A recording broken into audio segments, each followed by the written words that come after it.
마가복음 23번째 강해 설교, 마음의 완악함과 어린아이와 같은 순수함이란 제목으로 오늘 마가복음 10장 1절에서 16절 함께 살펴보도록 하겠습니다. 지난주에 요한이 예수님께 이야기합니다. 우리를 따르지 않는 어떤 자가 주의 이름으로 귀신 내쫓는 것을 보고 우리를 따르지 아니하므로 금하였나이다.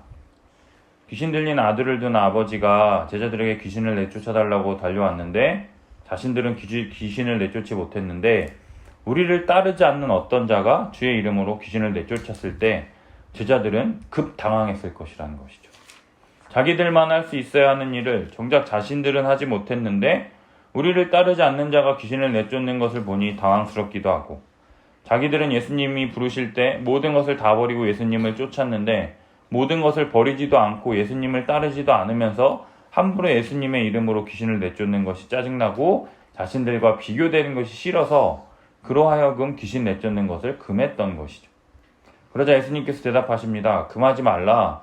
내 이름을 의탁하여 능한 일을 행하고 즉시로 나를 비방할 자가 없느니라 말씀하신다라는 거죠. 내 이름을 의탁하여 귀신을 내쫓는 것이 내쫓고 싶다고 해서 아무나 내쫓는 게 아니라 예수님의 이름을 믿고 예수님의 능력을 의지하여야 귀신을 내쫓는 것이기 때문에 이러한 일을 행한 자는 예수 그리스도를 참되게 믿는 자며 그러한 자는 예수님을 비방할 이유가 하나도 없기 때문에 예수님께서 금하지 말라 말씀하신다라는 것이죠.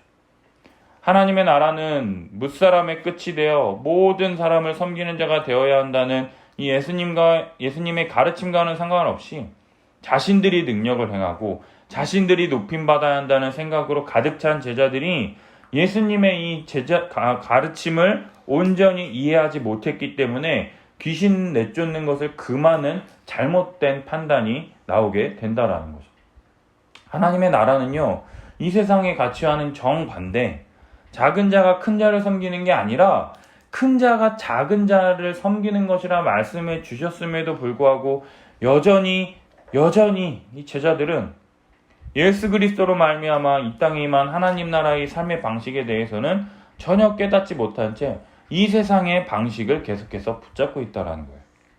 따라서 제자들은 하나님 나라의 큰 자들로서 모든 사람을 섬기는 자들이 되어야 하는데 복음도 모르고 제자라는 특권의식에 빠져서 자신들만이 이러한 기적을 행할 수 있고 박수받고 높임받아야 한다는 이 특권의식에 빠져서 정작 예수님에 대해서는 알지도 못하고 믿지도 않기 때문에 기적을 행하지 못하고 오히려 참되게 믿는 이 다른 사람을 향해서 배척하며 금지하게 된다라는 것.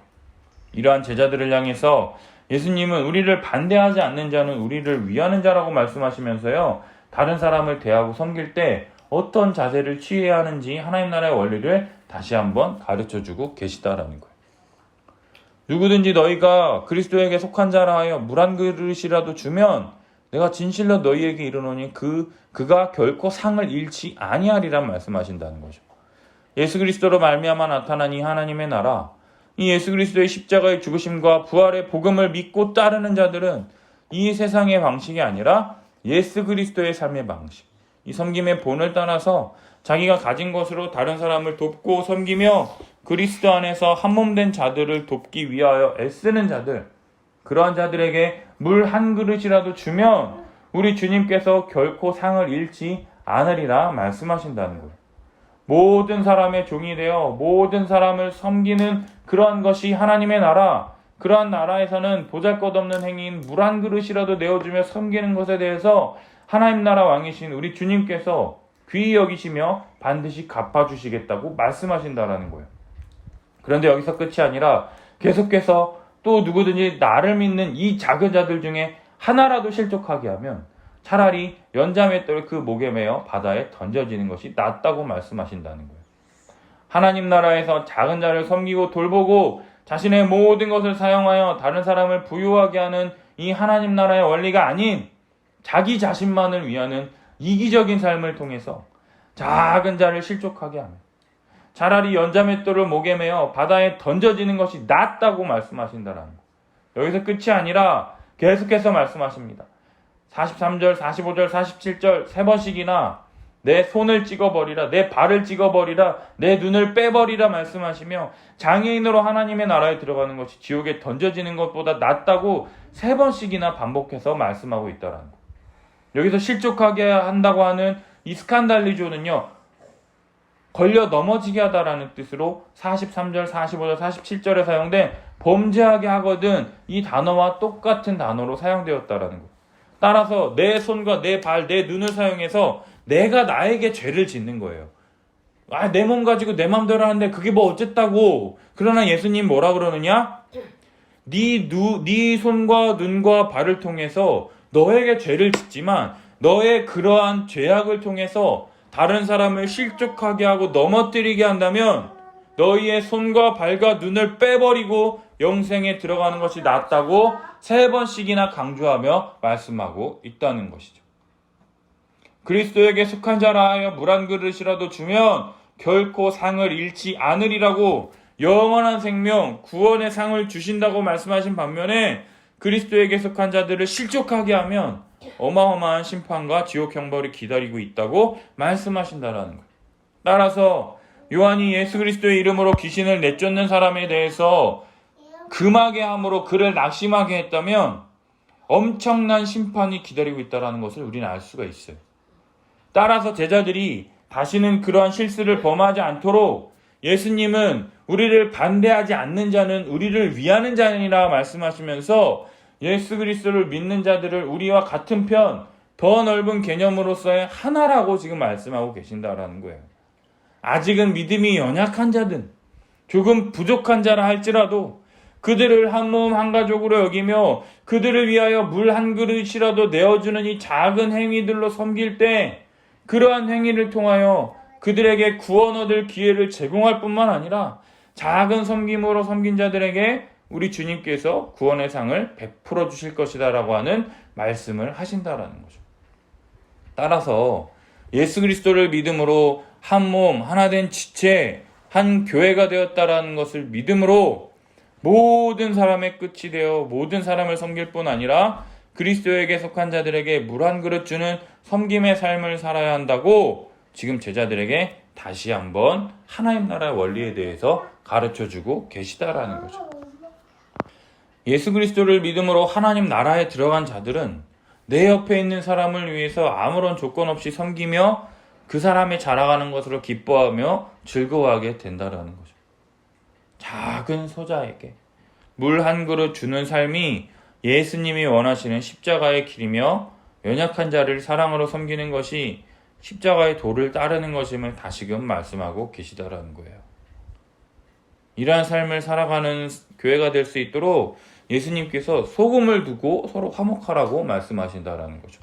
소금이 뜨거운 불 가운데 구워져 불순물이 제거된 깨끗한 이 소금, 맛과 향과 짠맛이 더욱 좋아져서 비싸게 팔리고 고급으로 여겨지는 것처럼 교회 안에서 다른 사람을 섬기기 위해서 연단된 이 인격, 예수 그리스도의 십자가로 말미암아 완전히 변화된 마음과 인격을 갖추고 서로 화목하라고 말씀하고 계시다라는 거예요. 예수 그리스도의 제자로서 모든 사람, 심지어 자신을 반대하고 비토하는 자까지도 사랑하며 섬기기 위해 애쓰는 것을 불로 연단되는 것으로 묘사하며 그 결과 다른 사람을 섬기려는 마음과 인격의 태도를 짠맛을 내는 소금으로 비유하여 소금을 두고 화목하라 말씀하신다라는 거죠. 섬기려고 하는 이 마음과 태도를 가지고 사랑하며 섬기기 위해 애쓰는 자가 예수 그리스도의 참된 제자이며 짠맛을 내는 그러한 사랑으로 연약한 자들을 용납하는 사랑의 모습이 하나님 나라의 삶이라고, 그러한 삶을 살아가라고 우리에게 말씀해주고 계시다라는 거죠. 믿음을 통한 하나님 나라의 삶은요, 하루아침에 쉽게 이루어지는 게 아니잖아요. 나를 괴롭히고 힘들게 했던 사람을 용서하는 게 쉬운 게 아니에요. 그 사람을 용서하기 위해서는 엄청난 고통과 연단이 따른다라는 거죠.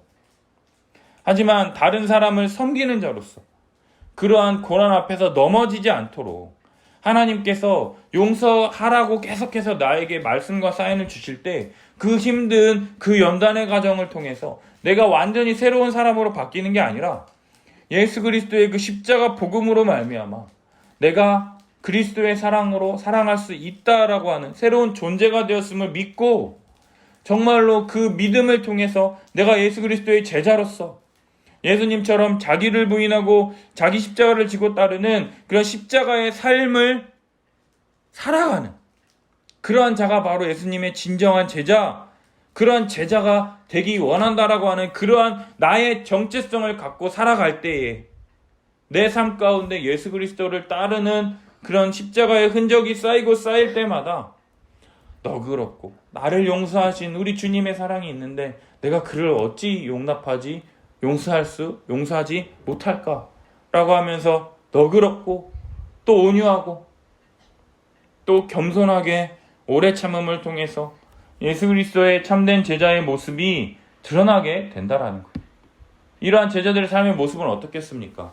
자기를 높이지 않고 나와 다른 사람이라 생각해서 배척하지 않고 이 연단된 성품으로 화목하게 지내는 것들이 우리의 삶 가운데 자연적으로 나타나게 될 때에 작은 자들이 실족하지 않게 되고 그러한 사람들에게 물 한 그릇 주는 이 작은 섬김에 대해서 갚아주시는 이 주님을 신뢰함으로 하루하루의 삶을 기쁨과 보람 가운데 살아가게 될 것이다라는 거예요. 계속해서 오늘 본문은요.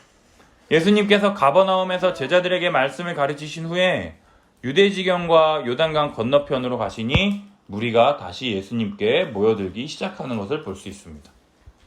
그러자 예수님께서 늘 하시던 대로 많은 사람들을 가르치시는 것을 볼 수 있습니다. 바로 이때 오늘 주인공인 바리새인들이 예수님께 나와 예수님을 시험하는 질문을 던진다는 것이죠. 사람이 아내를 버리는 것이 옳으니까 이게 제정신 박힌 사람으로서 할 수 있는 질문입니까? 아내를 왜 버립니까? 그러나 앞서 살펴본 것처럼 예수님을 시험하기 위하여 던진 질문이라는 것을 통해서요. 버려도 된다 말하든 안 된다 말하든 둘 다 예수님을 공경에 빠뜨리기 위한 질문이라는 것이죠. 버려도 된다 말하면 헤롯 왕이 자기 동생 빌립의 아내 헤로디아에게 장가든 것에 대해서 비판하고 죄라 지적하여 감옥에 갇힌 많은 사람들이 참 선지자라 여기는 이 세례 요한의 가르침을 부정하게 되는 것이고요. 또 버리면 안 된다 말하면 모세 오경을 부정하게 되는 난처함을 통해서 어떠한 대답을 하든지 예수님이 많은 사람들 앞에서 망신을 당하게 하려고 많은 사람들이 모인 곳에서 이러한 난처한 질문을 던진다라는 것이죠. 이러한 질문에 예수님께서 대답하십니다. 모세가 너희에게 어떻게 명하였느냐? 모세는 이혼 증서를 써주어 버리기를 허락하였나이다. 그러자 예수님께서 그들에게 이르십니다. 5절부터 우리 9절 함께 읽어보겠습니다. 예수께서 그들에게 이르시되 너희 마음이 완악함으로 말미암아 이 명령을 기록하였거니와 창조 때로부터 사람을 남자와 여자로 지으셨으니 이러므로 사람이 그 부모를 떠나서 그 둘이 한 몸이 될지니라. 이러한즉 이제 둘이 아니요 한 몸이니 그러므로 하나님이 짝지어 주신 것을 사람이 나누지 못할지니라 하시더라. 아멘. 예수님은 모세가 이 율법을 준 이유에 대해서 너의 마음이 완악함으로 말미암아 이 명령을 기록했다라고 이야기한다는 거예요. 우리 신명기 말씀 우리 24장 1절 우리 같이 1절과 2절 같이 함께 읽어보겠습니다. 사람이 아내를 맞이하여 데려온 후에 그에게 수치되는 일이 있음을 발견하고 그를 기뻐하지 아니하면 이혼 증서를 써서 그의 손에 주고 그를 자기 집에서 내보낼 것이요 그 여자는 그의 집에서 나가서 다른 사람의 아내가 되려니와. 아멘. 수치가 되는 일이 있음을 발견하고 그를 기뻐하지 아니하면, 쉬운 성경을 보면은요 여자에게 어떤 결점이 있는 것을 알게 되어 여자가 싫어지거든 이렇게 기록되어 있어요. 결혼 전에는 그렇게 아름다운 아내를 얻기 위해서 하늘의 별도 달도 다 따주겠다라고 약속하지만 결혼하고 난 뒤 아내를 보면 어떻습니까? TV 드라마에 보면 무릎 나온 추리링 입고 찬밥 남은 거 아깝다고 밥솥에 나물이랑 고추장 넣고 비벼가지고 TV 보면서 하하하 껄껄대면서 웃으면서 밥 먹는 그 아내를 보고서 남편들이 뭐라 그러나요? 어휴 정 떨어진 자 정 떨어져 이렇게 얘기하잖아요. 이렇게 말하는 이런 장면들. 이게요, 아내의 결점이 아니라요. 아내의 중대한 결점, 히브리어로 에바라고 해서 성적으로 문란하고 도덕적으로 문란하여 도저히 용서할 수가 없을 때, 아내의 성적 문란함 때문에 아내와 더 이상 같이 살 마음이 없을 때에 이혼 증서를 써주고 그를 자기 집에서 내보내라고 말한다라는 거예요. 아니 그래도 그렇지 모세는 왜 이혼 증서를 써주라고 이야기했을까요? 신명기 22장 13절에서 21절까지 우리 계속해서 함께 읽어보겠습니다. 누구든지 아내를 맞이하여 그에게 들어간 후에 그를 미워하여 비방거리를 만들어 그에게 누명을 씌워 이르되 내가 이 여자를 맞이하였더니 그와 동침할 때에 그가 처녀임을 보지 못하였노라 하면 그 처녀의 부모가 그 처녀의 처녀임표를 얻어가지고 그 성문 장로들에게 가서 처녀의 아버지가 장로들에게 말하기를 내 딸을 이 사람에게 아내로 주었더니 더니 그가 미워하여 비방거리를 만들어 말하기를 내가 내 딸에게 처녀임을 보지 못하였노라 하나 보라 내 딸의 처녀의 표적이 이것이라 하고 그 부모가 그 자리옷을 그 성읍 장로들 앞에 펼 것이요 그 성읍 장로들은 그 사람을 잡아 때리고 이스라엘 처녀에게 누명을 씌움으로 말미암아 그에게서 은 100세겔을 벌금으로 받아 여자의 아버지에게 주고 그 여자는 그 남자가 평생에 버릴 수 없는 아내가 되게 하려니와 그 일이 참되어 그 처녀에게 처녀의 표적이 없거든 그 처녀를 그 아버지 문문에 끌어내고 그 성읍 사람들이 그를 돌로 쳐 죽일지니 이는 그가 그의 아버지 집에서 창기의 행동을 하여 이스라엘 중에서 악을 행하였음이라 너는 이와 같이 하여 너희 가운데서 악을 제할지니라. 아멘. 모세가 이혼 증서를 써주라고 하기 전에 해야 할 행동이 무엇이었느냐? 마음의 완악함으로 말미암아 아내에게 누명 씌우고 비방거리를 만들어 이혼하고자 할 때 바로 사회적인 약자인 아내를 보호하기 위한 목적으로 이혼 증서를 써주라고 말했다라는 거예요. 보세요. 남편이 첫날 밤을 치른 후에 그 여자가 마음에 들지 않아서 내가 그 여자가 처녀임을 보지 못했노라 라고 하면서 이렇게 그 여자에게 누명 씌워서 이혼하고자 할 때 사회적 약자인 여성을 보호하기 위해서 이혼 증서를 써주라고 했다라는 거예요. 당시 여자는요, 오병이어의 이 기적에도 사람 수에 포함되지 않을 만큼 사회적 약자였잖아요. 소, 양, 그러한 짐승들과 같이 취급되는 사회적인 약자였다라는 거예요. 그러나 결혼하여 동침하였으나 그녀가 내 마음에 들지 않아서 집에서 그냥 내쫓아낸다면 거리에서 불황하면서 굶어 죽거나 불량배들을 만나서 간음당하고 그러한 성적 놀이개가 되는 처절한 삶을 살 수밖에 없기 때문에 이혼 증서를 써줘서 다시 친정으로 돌아가서 부모의 부양을 받으며 살 수 있도록 할 뿐만 아니라 또 그 여자를 마음에 들어하는 다른 사람을 만나서 시집을 갈 수 있도록 새로운 살 길을 열어주기 위해서 이혼 증서를 써주라 그랬다라는 것이죠. 모세가 이러한 율법을 준 이유는 아내를 버려도 된다는 것이 목적이 아니라 약자를 더 보호하고 온전케 살게 하려는 목적으로 이 율법을 기록했다라는 거예요. 그러나 바리새인들은요, 이러한 율법의 참뜻은 깨닫지 못한 채 예수님을 시험하기 위해서 이러한 질문을 던지는 거예요. 그러나 예수님은요, 이러한 시험하는 질문에 대해서 우문현답으로 대답하실 뿐만 아니라 참된 가정의 원리에 대해서 더욱 그들에게 가르치시는 것을 볼 수가 있어요. 우리 6절에서 9절 함께 읽어보겠습니다. 6절에 오늘 본문 6절에서 9절. 창조 때로부터 사람을 남자와 여자로 지으셨으니 이러므로 사람이 그 부모를 떠나서 그 둘이 한 몸이 될지니라. 이러한즉 이제 둘이 아니요 한 몸이니 그러므로 하나님이 짝지어 주신 것을 사람이 나누지 못할지니라 하시더라. 아멘. 결혼은요, 하나님 앞에서 둘을 한 몸으로 하나님께서 맺어주신 것이기 때문에 하나님이 짝지어 주신 것을 사람이 나누지 못한다고 지금 말씀하고 계시다라는 거예요. 많은 목사님들이요 주례 말씀으로 에베소서 말씀을 인용하시는데요. 우리 에베소서 5장 말씀 함께 읽어보겠습니다. 아내들에게는 남편이 뭐 어떻게 하라고 말합니까? 5장 22절하고 24절 함께 읽어볼게요. 아내들이여 자기 남편에게 복종하기를 주께 하듯 하라. 그러므로 교회가 그리스도에게 하듯 아내들도 범사에 자기 남편에게 복종할지니라. 아멘. 남편에게 복종하랍니다. 복종하라라고 하는 그 뜻이 무엇이냐?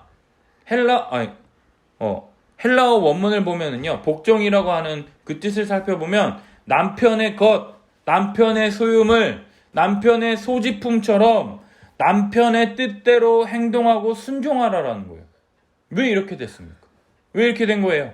창세기 3장의 죄로 말미암아서 여자에게 주어진 죄의 형벌이 무엇입니까? 너는 남편을 원하고 남편은 너를 다스릴 것이니라. 여자가 자기가 주인 되어서 자신의 뜻대로 하기 위해서 발버둥 치지만 하나님께서 어떻게 정리하셨습니까? 남편이 가정의 머리가 되어 다스리도록 질서를 정하셨다라는 거예요. 그러한 순정의 모범을 어디에서 볼 수 있느냐? 교회가 그리스도에게 하듯. 그리스도의 말씀에 순종해서 믿음과 겸손과 온유와 오래 참음으로 다른 사람을 사랑하고 내 몸처럼 섬기기 위해서 애쓰는 것처럼 아내들 또한 남편에게 복종할 것에 대해서 이야기하고 있다는 거예요. 그렇다면 또 남편들에게는 아내를 어떻게 대하라고 말하느냐? 25절과 에베소서 5장 25절과 28절 함께 있습니다. 남편들아 아내 사랑하기를 그리스도께서 교회를 사랑하시고 그 교회를 위하여 자신을 주심과 같이 하라. 이와 같이 남편들도 자기 아내 사랑하기를 자기 자신과 같이 할지니 자기 아내 사랑하는 자는 자기를 사랑하는 것이라. 아멘. 아내 사랑하기를 그리스도께서 교회를 사랑하시고 교회를 위하여 자신을 주심과 같이 하라고 말씀하신다는 거. 여자는요, 어떠한 말이든 굴복하고 아니 꼽더라도 입술 꼭 깨물고 허벅지 꼬집어가면서 하기 싫은 거 억지로라도 하면 복종이 되지만 남편은 아내를 위하여 어떻게 해야 하느냐? 십자가에서 우리 죄 위하여 죽으신 예수님과 같이 자신의 목숨을 내어놓으면서까지 아내를 사랑하라고 말씀하신다라는. 죽도록 사랑해야 한다고, 죽기까지 사랑해야 한다고 말씀하시는 거예요. 왜요? 그리스도께서 우리를 사랑하셔서 자신의 목숨을 아끼지 아니하시고 내어주신 것처럼 남편 또한 아내를 자기 자신과 같이 하나님이 한 몸 되게 하신 내 아내를 나와 한 몸으로 여겨서 아내를 온전하게 하기 위하여, 풍성하게 하기 위하여 사랑하라고 이야기한다라는 거예요. 그러나 교회 안에서 이 말씀 듣고 혼인서약을 하는데요, 하나님께서 둘을 한 몸으로 맺어주셨는데 왜 이렇게 이혼을 많이 합니까? 그 이유는요, 바로 성격 차이가 아니라 우리의 마음의 완악함 때문이라는 거예요. 서로가 섬기려 하지 않고 사랑하지 않으려고 하는 자기중심성 때문에 그렇다라는 거예요. 흔히들 결혼을요, 자신들이 서로 사랑해서 하는 것이다라고 착각하기 때문에 그런다라는 거예요. 그러나 그리스도인들의 결혼은요, 하나님 앞에서 맺은 언약이다라는 거예요. 고대 언약식은요, 카리트 베리트라라고 해가지고요, 카리트는 언약을 나타내는 언어고요, 베리트는 살을 자르다, 살을 베다라고 하는 뜻이 있어요. 언약을 어길 시에는요, 자신의 목숨으로 그 언약을 깨뜨린 책임을 묻는다라는 거예요. 즉 언약의 기초에서 상대방에게 언약적 의무를 다해야 한다라는 거예요. 사랑은요, 이 사랑의 감정은 식을 수가 있고 움직일 수가 있어요. 결혼 전에는 아내가 제일 이쁘고 아내만 있어도 이 세상을 다 가진 것처럼 살 수 있을 것만 같았는데 지금은요, 아내보다 더 이쁜 사람들이 천지 빽가리처럼 많고 아내만 없으면 살 것 같다라고 말하는 사람들이 많지 않습니까? 감정의 변화는 모든 사람들에게 있다라는 거예요. 당연한 거죠. 그러나 언약은요, 변하지 않습니다. 그리고 그 언약 때문에 사랑이 계속 유지된다라는 거예요. 이 언약은요, 하나님께서 우리를 구원하시겠다라고 하시는 그 약속을 성취하시는 그 하나님의 사랑이 이 땅 가운데 어떻게 나타났는지를 보면 알 수 있다라는 거예요. 하나님이 이스라엘 백성과 언약을 맺었습니다. 뭐냐? 나는 너희의 하나님이 되고 너희는 내 백성이 되리라 라고 하는 하나님과 언약을 맺었어요. 그럼에도 불구하고 이스라엘은 하나님과의 언약을 깨트리고 이방신들을 쫓아 섬기게 되었다라는 거죠. 그럼에도 불구하고 하나님께서 신실하게 이 언약을 이루어 가십니다. 예수 그리스도를 이 땅에 보내셔서 하나님의 나라를 이 땅 가운데 완성하셨습니다. 이 예수 그리스도를 믿음으로 하나님 나라를 누릴 수 있도록 하셨습니다. 그러나 그 나라는 모든 사람의 끝이 되어 모든 사람을 섬기며 물 한 그릇 내어주는 섬김으로 남편과 아내를 섬겨야 하는데, 섬기려 하기보다는 섬김받고 싶어하고 대접받고 싶은 이 자기중심성과 이 마음의 완악함 때문에 섬기려 하기보다는 마음에 들지 않는다라고 해서 이혼해버리려 한다라는 거예요. 책임지지 않고 버리려 한다라는 거예요. 성경은 이러한 자기중심성에 대해서 뭐라고 말하느냐? 죄라고 말한다라는 거예요. 3년 4년 전에 새순교회에서 사역할 때 사역 마치고 밤늦게 들어왔더니 다 자고 있길래 조용히 들어가서 샤워하고 잤습니다. 그 다음날 아내가 일어나자마자 한 말이 뭐냐? 애들 재우느라 피곤해서 설거지 못했으면 설거지 좀 해야 할 거 아니야. 화를 벌컥 내는 거죠. 내가 그 설거지를 봤으면 치웠을 텐데, 괜히 나와서 시끄럽게 해서 잠 깰까봐 그냥 애들 때문에 고생하는 아내를 생각해서 나는 조용히 씻고 가서 잠들었는데, 나한테 그게 화내는 게 억울하기도 했지만, 그 다음부터는 싱크대 설거지거리가 있는지 없는지 한번 확인하고 있으면 설거지하고 잔다라는 거죠. 왜 이렇게 했느냐? 우리 아내가 사모 모임에서 강의 듣고 온 다음에 그날 소파에 누워서 야구 보고 있는데 갑자기 사과랑 백각 갖다 주면서 남편 설교하느라 스트레스 많이 받을 텐데 좋아하는 야구 보면서 스트레스 풀고 성도님들 잘 섬기십시오, 이렇게 말하는 거죠.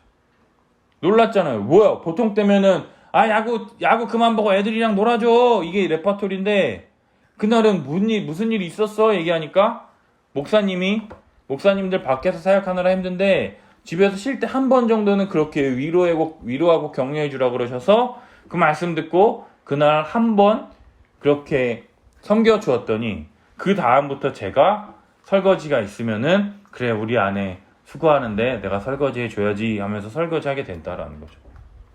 사랑하는 여러분, 부부는요, 하나님이 짝지어 주신 한 몸이다라는 거예요. 나의 섬김을 통해서 내가 속한 몸이 온전해진다라는 것을 믿으십니까? 아내가 건강해지는 것이 우리 가정이 건강해지는 것이고요. 우리 남편 기분 좋아지는 것이 내가 기분 좋아지는 것이에요. 그리스도 안에서 한 몸으로 맺어지신 부부의 한 몸됨과 온전함을 이해한 자들만이 남편을 위해서, 아내를 위해서 섬기고 헌신하게 된다라는 거예요. 나만 섬기는 게 손해인 것처럼 여겨지십니까?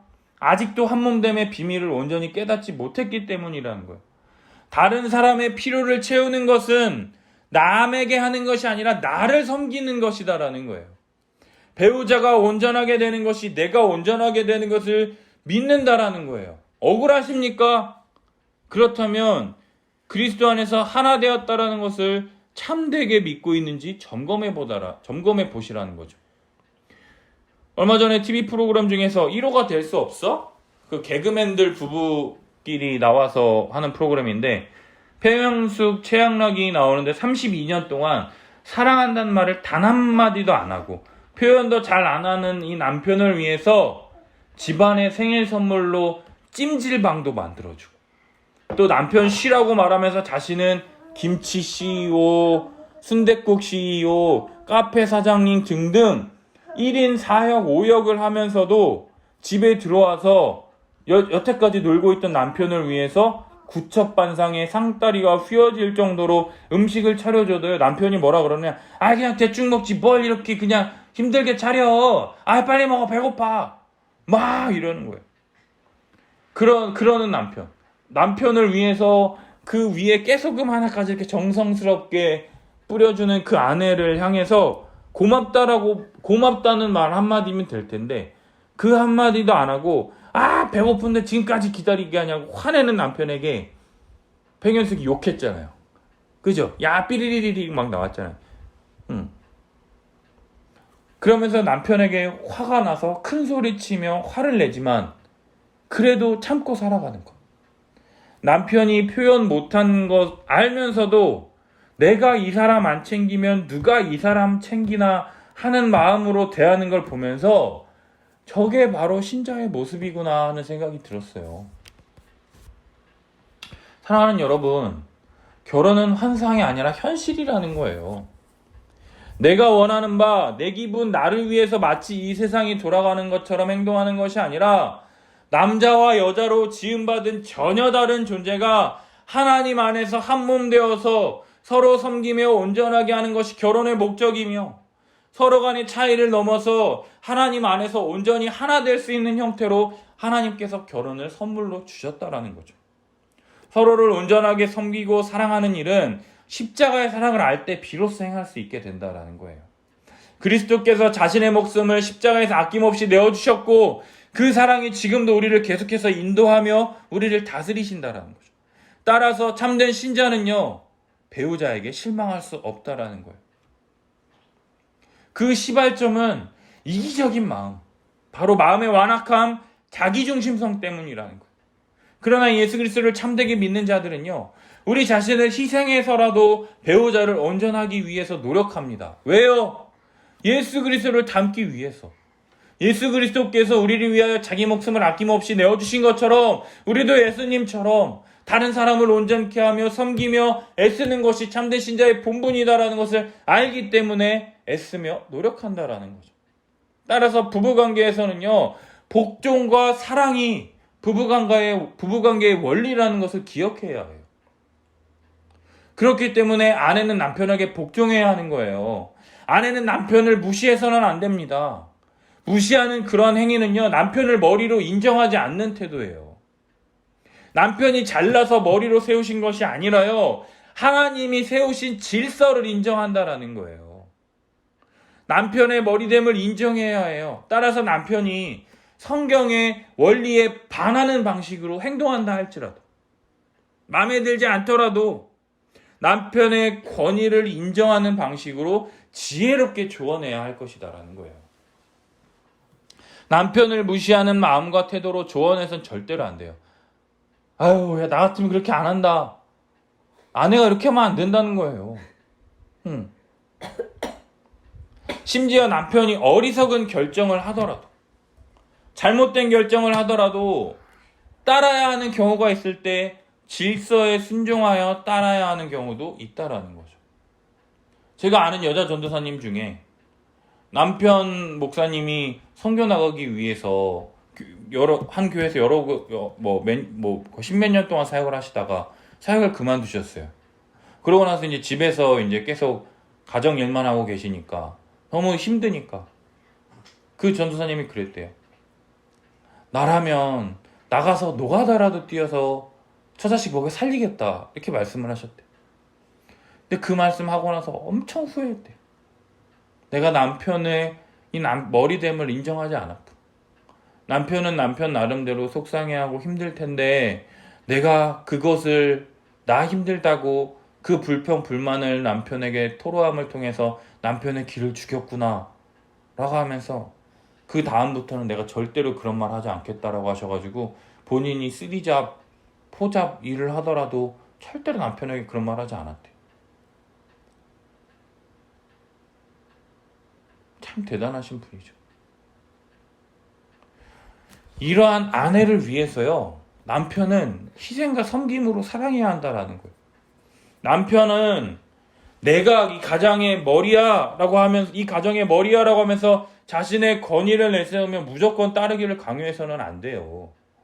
십자가의 사랑으로 자신을 희생하고 아내를 섬겨야 한다라는 거죠. 그리고 큰 결정을 내릴 때는요, 아내를 생각하며 결정을 내려야 한다라는 거예요. 아내가 이걸 감당할 수 있을까? 아내를 설득해야 하나? 어떻게 해야 되나? 아내를 온전하게 하기 위해서 모든 결정을 하며 아내를 무시한 채 결정을 내려서는 안 돼요. 아내를 진심으로 생각하고 결정을 내릴 때 대부분 옳은 결정을 내릴 수가 있다는 거죠. 왜요?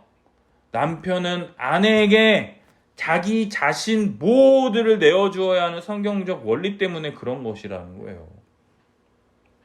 따라서요, 이러한 남편은 아내를 위하고 아내는 남편을 위할 때 하나님이 하나 되게 하신 것을 사람이 나누지 못할지니다라고 성경은 말하고 있다라는 거. 그러면 이혼해도 됩니까? 안 됩니까? 안 되는 거죠. 그럼에도 불구하고 많은 사람들이 성격 차이니 뭐니 하면서 자기 만족을 위해 한몸됨을 부정합니다. 자신의 완악함 때문에 하나님이 하나 되게 하신 것을 나눕니다. 그것도 한 번도 아니고 두 번도 아니고 세 번, 네 번씩 계속해서 큰 죄를 짓고 또 짓습니다. 왜요? 하나님이 맺어주신 부부의 하나됨의 참뜻을 알지 못하기 때문이다라는 거예요. 그러면서 내가 무슨 죄를 지었어? 큰 잘못을 저질렀어? 이야기하면서 자신의 행복을 위해서 이혼한 것을 당연히 여기며 잘한 것으로 치부해버린다라는 거죠.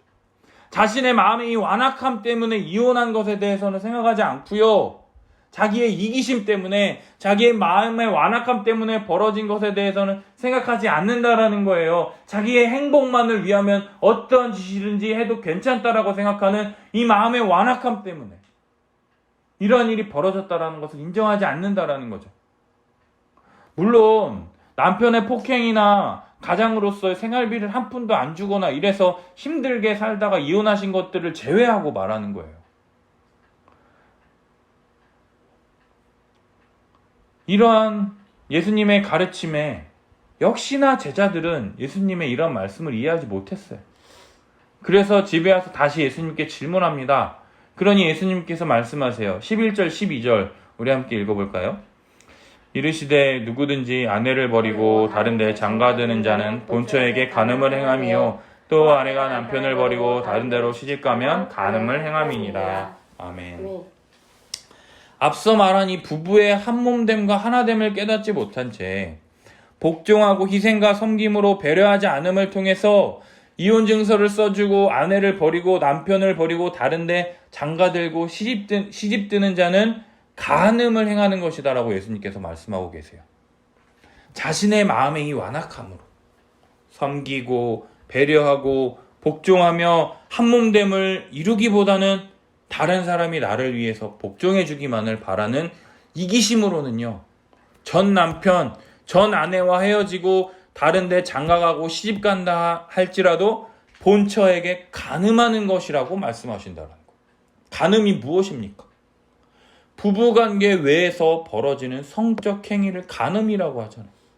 이혼 증서를 써주고 다른 사람과 결혼을 했을지라도 간음하는 것. 그 자리에서 돌로 쳐 죽임을 당해도 가능한 엄청난 죄를 짓는 것이다라고 말씀하신다라는 거예요. 진정한 부부의 하나됨이 없이는요, 죄를 쌓고 죄를 쌓는 죄악만 저지르게 되는 것이다라고 지금 예수님께서 말씀하고 계신다라는 거예요. 사랑하는 여러분, 바로 우리가 이렇게 마음이 완악한 자들이라는 거예요. 우리가 아내를 버리고 남편을 버리고 장가들고 시집가지는 않았지만 자기 만족을 위해서 예수 그리스도께서 하나 되게 하신 것, 한몸됨을 부정하며 하나님 앞에서 계속해서 큰 죄를 짓는 죄인들이라는 거예요. 부부간에도 이러한데, 부부간에도 이렇게 서로 못 죽이고 앙앙거리면서 살기 힘든데 피 한 방울 안 섞인 교회 지체들에게는 어떠하겠냐라는 거예요.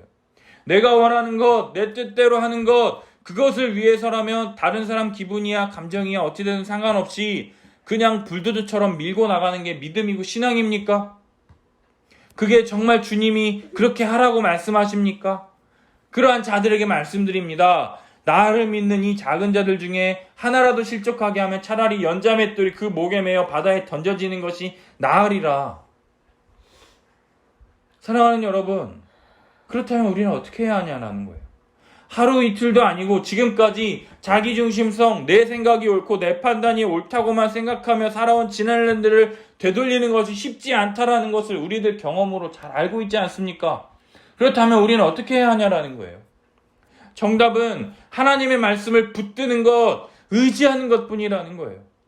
주님께서 말씀하신 것을 상고하며 다시금 붙잡는 자들이 참되게 믿는 자들이라는 거예요. 주님 말씀하신 것을 붙잡고 다시금 이러한 자기중심성의 죄를 짓지 않으려고 노력하는 자들이 참된 신자라는 거죠. 이러한 노력이 쉽습니까? 아니요. 뼈가 녹고 마음이 시리고 그러한 고통을 수반하는 것들이라는 거예요. 이러한 아픔과 고통에도 불구하고 주님의 말씀을 믿기 위하여 내 자신의 완악함과 싸우는 자가 참된 신자라는 것이죠. 이러한 어린아이와 같은 자들, 하나님의 말씀을 있는 그대로 받아들여 순종하며 하나님 나라에 들어가 주님 주시는 복과 안식을 누리게 된다라는 거예요. 그러나 제자들은요, 예수님과 다른 반응을 나타냅니다. 사람들이 어린아이를 데리고 예수님께 한번 만져주시기를 바라며 나옵니다. 그러자 제자들이 꾸짖어요. 애들은 가라예요. 그러자 예수님께서 노하시며 말씀하십니다. 어린아이들이 내게 오는 것을 용납하지 말고 금하지 말라. 하나님의 나라가 이런 자의 것이니라 말씀하십니다. 그러면서 15절 16절 말씀하십니다. 함께 읽어볼까요? 내가 진실로 너희에게 이르노니 누구든지 하나님의 나라를 어린아이와 같이 받들지 않는 자는 결탄코 그곳에 들어가지 못하리라 하시고 그 어린아이들을 안고 그들 위에 안수하시고 축복하시니라. 아멘. 사랑하는 여러분, 어린아이의 특징이 무엇입니까? 아이들은 말하는 고지 곧대로 믿는다라는 거예요. 제가 지성이와 지민이에게 약속한 것을 지키려 노력하는 이유가 이 말씀 때문이라는 거예요. 장난감 사줄게 말하면 사줄 때까지 언제 사줘 이렇게 이야기하잖아요. 그러나 안 돼 말하고 왜 안 되는지 이유를 설명하면 받아들이게 된다라는 거예요. 이처럼 어린아이는 하나님의 말씀, 예수 그리스도의 말씀을 곧대로 믿고 받아들이는 자들이라는 거예요. 어린아이처럼 하나님의 말씀을 곧대로 믿고 받아들이지 않는다면 결단코 하나님의 나라에 들어가지 못한다고 말씀하시는 거예요. 바리새인들처럼 예수님을 시험하기 위해서 마음의 완악함을 가지고 말씀을 대하는 자들이 아니라 진리를 자기 유익을 위하여 사용하는 자들이 아니라 어린아이처럼 말씀을 있는 그대로 받아들이는 자들에게 하나님의 나라가 주어진다고 말씀하시는 것이에요. 말씀을 의지하지 않고 그대로 믿는 자, 지위 고하를 막론하고 자기를 찾고 자기에게 나오는 자들에게 차별 없이 받아주시고 상 주시는 분임을 믿고 나오는 자, 이러한 자들을 주님께서 안수하시고 축복해 주신다라는 거죠. 우리 주님이 말씀하신 것을 그대로 믿는 것, 그러한 믿음이 우리에게 필요한 참된 믿음이라는 거예요.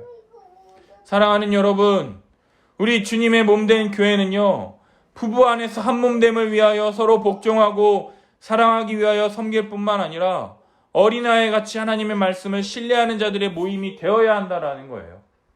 하나님이 예수 그리스도 안에서 우리 모두를 한 세 사람 한 몸으로 만드셨다라는 것을 분명하게 믿고 나눌 수 없음을 알고 하나 되기 위하여 서로 섬기며 하나 되기 위하여 힘써 지킬 뿐만 아니라 어린아이처럼 하나님의 말씀을 있는 그대로 받아들여야 합니다. 그렇다면 한 몸, 한 세 사람 되기 위해서는 우리는 어떻게 해야 할까요? 에베소서 5장 21절 우리 함께 읽어보겠습니다. 그리스도를 경외함으로 피차 복종하라. 아멘. 피차 복종하는 거예요. 피차 복종하라는 거예요. 세상은 높아지기를 원하고 유명해지기를 원하고 많이 갖는 것을 목표로 하지만 교회는 섬김의 원리, 내가 너희를 사랑한 것 같이 너희도 서로 사랑하라라고 하는 이 말씀을 있는 그대로 받아들여 순종할 수 있게 된다라는 거예요. 또한 교회는 하나님의 말씀을 완악함 없이 받아들인 어린아이와 같은 자들입니다.